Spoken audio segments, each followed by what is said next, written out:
পকেটে সরকারি marriage certificate রয়েছে, তবুও কি আপনি অবিবাহিত? আপনি হিন্দু ধর্মাবলম্বী হলেও আপনার সামনে চ্যালেঞ্জ ছুড়ে দেওয়া হয়েছে। সাবধান, সুপ্রিম কোর্টে সেই নতুন হুঁশিয়ারি আজ রোমাঞ্চ ওয়ার্ল্ড টিমের নজরে। বিষয়বস্তুতে যাওয়ার আগে জানতে চাইব, আমাদের আলোচনা বা বিষয় নির্বাচন আপনাদের কেমন লাগছে। আপনাদের মতামত আমাদের উৎসাহের পারদটাকে অনেকটাই বাড়িয়ে দেয়। ভালো লাগলে অবশ্যই চ্যানেলটি পরিচিত মহলে শেয়ার করুন। তাহলে আসছি আজকের প্রসঙ্গে, বিবাহ অভিযানে আইনি শিলমোহর। ভারতের সর্বোচ্চ আদালত বা সুপ্রিম কোর্ট স্পষ্ট জানিয়েছে, যথাযথ ধর্মীয় আচার ছাড়া আপনার বিয়ে স্রেফ একটি কাগজের টুকরো ছাড়া আর কিছুই নয়। শাস্ত্রীয় নিয়ম না মানলে আপনার বিয়ে আইনের চোখে অস্তিত্বহীন বা নন এন্টিটি হিসেবেও গণ্য হতে পারে। 2024 থেকে 26-এর নতুন আইন গাইডলাইন বদলে দিতে পারে আমাদের জীবনের সবচেয়ে বড় সিদ্ধান্তের হিসেবটিকে। কেন শুধু রেজিস্ট্রেশন সাফিসিয়েন্ট নয়? কেন 2026-এর বাজেটের পর আপনার বিয়ের আইনি বৈধতা আপনার পকেটের টাকার উপর প্রভাব ফেলতে পারে? চলুন খুঁজে দেখি সেই সমস্ত গুরুত্বপূর্ণ প্রশ্নের উত্তরগুলো। হিন্দু ম্যারেজ অ্যাক্ট ধারা 7 বনাম ধারা 8। আমাদের বুঝতে হবে হিন্দু ম্যারেজ অ্যাক্ট 1955-র মূল কথাটি কী ছিল। আইনের 7 নম্বর ধারায় বলা হয়েছে, একটি হিন্দু বিয়ে তখনই বৈধ যখন সেটি নির্দিষ্ট ধর্মীয় প্রথা মেনে সম্পন্ন হয়।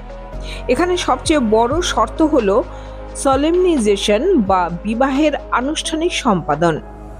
হিন্দু আইনে বিয়ে কোনো কমার্শিয়াল কন্ট্রাক্ট বা বাণিজ্যিক চুক্তি নয়, বরং একটি পবিত্র সংস্কার বা স্যাক্রমেন্ট।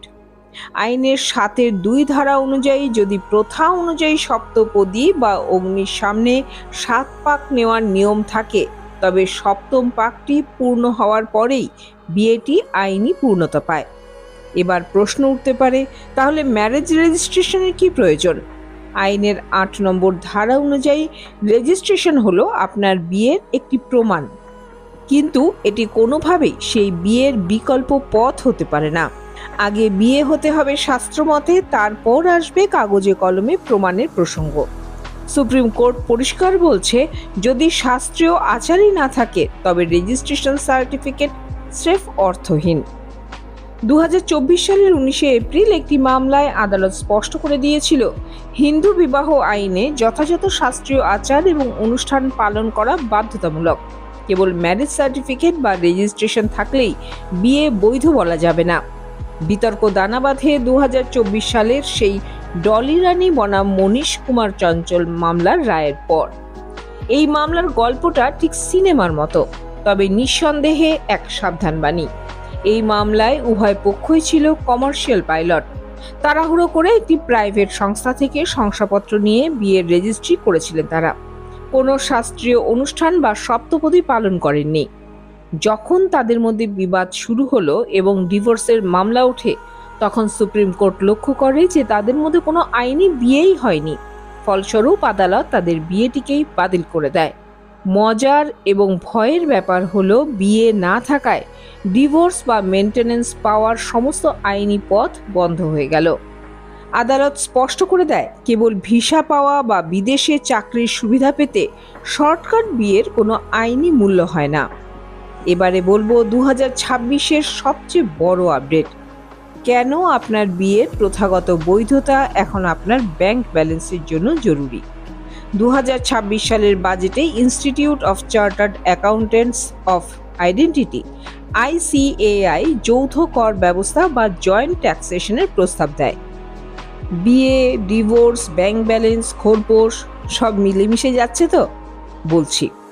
সেই প্রস্তাব অনুযায়ী বিবাহিত দম্পতিরা চাইলে তাদের আয় একত্রিত করে ট্যাক্স রিটার্ন ফাইল করতে পারবেন, যাতে করের বোঝা অনেক কমে যায়।